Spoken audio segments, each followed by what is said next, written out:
Barak Yahweh Bahashem Yahawashi, Barak Yahweh Bahashem Yahawashi. Peace, blessings, and honors to all the brothers keeping the law, statutes, and commandments and teaching this truth around the world. So we're gonna get straight into it. This is a video where I'm piggybacking pretty much off the elder over there at his page is Yahawashi is coming, and he just put up these videos and this proof of the Puerto Ricans being Israelites. You know, the 12 tribe chart. You know, just more evidence and proof that it's real, you know, that the spirit backs it, that it's real, but there's actual physical proof that it's real. This is proof that he worked for, that he went out there, that he got, you know, not me, you know, just to get a brother credit, you know, we gonna get all praise to who it belongs to. And then with that, we're gonna get all praise to Yahweh Bahashem Yahawashi for bringing this truth out, you know, and revealing it to us. We give all praises to the Lord. You see what I'm saying? But this I got off his page, and I just want to help do the work, so I'm just help spreading it. But anyways, this is what it's about. 800 ancient stones with Hebrew writing in Puerto Rico authenticated. So we just gonna go through it pretty much and read it, and just read what it say, and it speaks for itself. It speaks for itself. We gonna go through and read and just read it, and then bring out, you know, a scripture or something. Matter of fact, we're going to bring out the same scripture that the brother, the elder at Yahawashi is coming, his page. Go to his page and watch his videos and everything on this, because he got the facts on it. And we're going to bring out the same scripture he did, but let's go through it and read it. A remnant of ancient stones, 20 of 800 made its way halfway across the world, solving a 3,500-year-old mystery. What did these stones whisper about pre-Columbian indigenous people of the island of Puerto Rico? And okay, so we're gonna go through. We ain't gonna read it all, but we just gonna go through and bring out some facts. So they found these stones, right? Look at the statue. I wanted to bring that out. What do you see? The man got fringes. Look at the fringes on his legs. Look at the fringes around his waist. That was an Israelite, a Hebrew Israelite custom to wear the fringes. Numbers 15:38 tells us that we supposed to wear the fringes with the borders of blue. This is a whole story about a Taino woman, an elderly Taino woman getting sick. And you can pause the video and read this. She got sick, and on her deathbed, she asked for a monk to come. The monk came, and when the monk came, this guy right here, she told him a secret that they was holding for over 400 years. Her family been holding, and the secret was where these stones were at. Her secret revealed to find a hidden stash of stones right there. You see, right, in these hidden stash of stones, they found them, and he was amazed at what he saw. After comparing the writings of these stones to others from around the world, he came to the conclusion this writing was a form of ancient Hebrew. Can't make this up. I didn't write this, man. This is proof on the internet coming from their own people. Because of his religious background, this fueled the possibility that a remnant of the lost tribes of Israel has settled on this island, right? And that's where in the remnant that settled, the Puerto Rican people today that live on there are they offsprings. Where do you think they came from?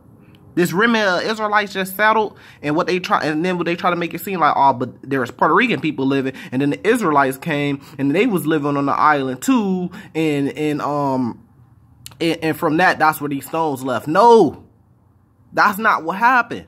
The people that are living on the island of Puerto Rican people, those are the Israelites. They still was there. They never left. A remnant of them came on the islands, and they stayed there, and they still there today, and their offsprings are still there. Their descendants are still there today, and they are known as the Puerto Rican people or the Tainos. So let's keep going through it. And you could go look this up yourself and read all this. So comparing the discovery with the spoken Taino language of this day, Nazarel, the monk, discerned words in the Taino Arawak language that were Semitic, not Shemitic. That's what those Israelis follow. That's not in the Bible. Semitic, coming from Sem, right? Semitic. In origin, in pronunciation, One example is the Taino name for the supreme spirit of spirits, right? They're God, the supreme, the most high. That's what supreme is. You're at the top, right? You're supreme. Same thing as saying the most high. Spirit of spirit, Yah. That's what they call him, Yah. By comparison, the God of the monotheistic Hebrew culture is known by the abbreviation from his sacred name, Yah. So they saying the Hebrew culture called them Yah for short. These Puerto Rican people called them Yah, which is short for what? Yahweh. That's what Yah is short for, Yahweh. And they call them Yah, two Yahs. One short for Yahweh and the other one short for Yahawashi. I mean, how much more proof do you need? It's right here. Study. Do your research. Call them Jesus Christ is lazy. You just giving up. Do some research and find the real name. It's not hard to find it. You could trace it back through what the word Gentile mean. Go on Google and go to Wikipedia and search Gentile. First of all, it's gonna tell you that Gentile means it was a name used referred to non-Israelites and referred to as actual Israelites. And then they give you the Hebrew name. And that Hebrew name, the word for Gentile goes back into the Paleo-Hebrew. Trace that back to the Paleo-Hebrew. When you get to the Paleo-Hebrew, then find the Lord name in the Paleo-Hebrew. Yahweh. The Israeli people, they say Yahweh, but they got it incorrect because they're speaking a form of Hebrew that's mixed with other language. They're not speaking the actual ancient Hebrew. So they're close with the Yahweh, but in reality it's Yahweh. And actually they got the same 4 letters, the YHWH, but they say that means Yahweh. But that YHWH means Yahweh, which fits in with Yahweh perfectly. Perfectly. Let's keep going.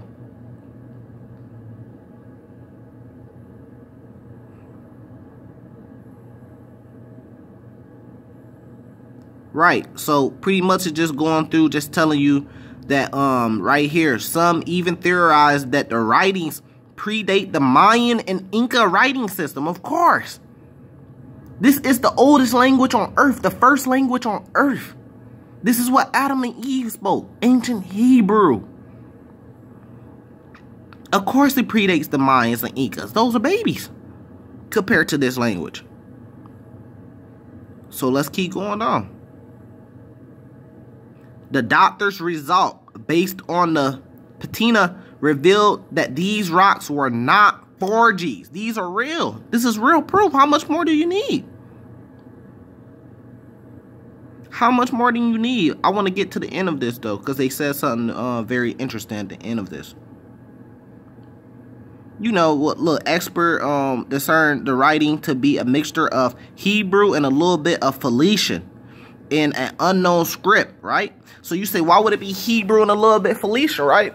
Well, we know the northern tribe went out. They went into the Assyrians and they mixed their Hebrew language with Assyrian language, and their language got mixed up because they was there in captivity for so long. So yeah, they was still speaking Hebrew, but it was mixed a little bit from the captivities that they went through. So it was mixed. So yeah, it would be Hebrew and a little bit Phoenician because it was mixed. It was a form of the ancient Hebrew, but that's only because they went in captivity. You got to do your research on this, right? That is time, and no, they say using approximately 900 BC. That is time when King David's son Solomon sent out ships from Teresa throughout the world to collect resources like bronze and gold. Did some of those Hebrew sailors discover this island during their travels? Which is what they're trying to say. Right, and then look, the Hebrews, right, and then it says, does Hebrews share their language, traditions, and customs with native island people? Is this why several Native American tribes from the Southeast and Caribbean islands share much of Israel's spirituality found throughout the Torah? Only time with testing will tell as this magnetic hidden history but unfolds. So pretty much they're trying to say, well, did Hebrews share some of their customs with the Native Americans when they were landing on these different islands in America and stuff? No, they are them. So they still trying to twist it to say these people aren't the Israelites, right? They just was around the Israelites and got some of their customs and stuff like that. No, man, that's not what happened. They are the Israelites. Right there, they still trying to unfold this, but the hatred, but the thing is, it's like, it's right in front of your face, but they just want to deny it. They can't believe it. And let's go to keep reading it. The state of Israel has acknowledged a Hebrew presence in our ancient mountains in the time long past, right? And the people there are still descendants of those Israelites. And we, the good and noble people of Taino, send our warmest regards and blessings to our long-lost cousins, right? So they try to say, well, the Hebrews, they're our long-lost cousins. We send our blessings. But then this is a perfect question right here. Or are we the long-lost ones? Bingo! Hit the nail right on the head. They are not your long-lost cousins. You are the long-lost ones. You are the Israelites. And they're waking up to that truth. And they know, you know, for certain safety reasons, they can't just come out and be like, yeah, we are the long-lost ones. So they got to kind of make it seem like our long-lost cousins are.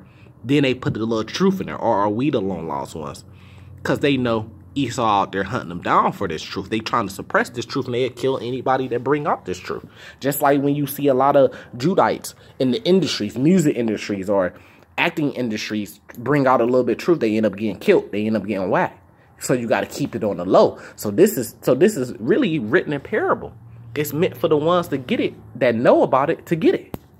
And for the ones that don't, they might go off and say, oh, well, the Israelites dwelt there and they were like cousins to them and they share their tradition. They ain't meant for you. It's meant for the ones that know, oh, no, y'all really are the Israelites. Y'all those descendants there. It's written in parables. So let's bring out one quick scripture real quick. The same one that the elder from Yahawashi's coming page bring out. Romans 8, chapter 8, verse 16. The Spirit itself bear witness with our spirit that we are the children of God. So their spirit bear witness with our spirit that they are the children of God, that they are Israelites. It bears spirit with us. They know that we're Israelites. We know that the Native Americans, we know that Hispanics, the Mexicans, Native people, Puerto Ricans, Haitians, you know, all the different tribes, we know that they're Israelites because our spirit bear witness. So we don't need y'all to tell us. We already know. The spirit bear witness. Barak Yahweh Bahashem Yahawashi, Barak Yahweh Bahashem Yahawashi, salvation to the elect.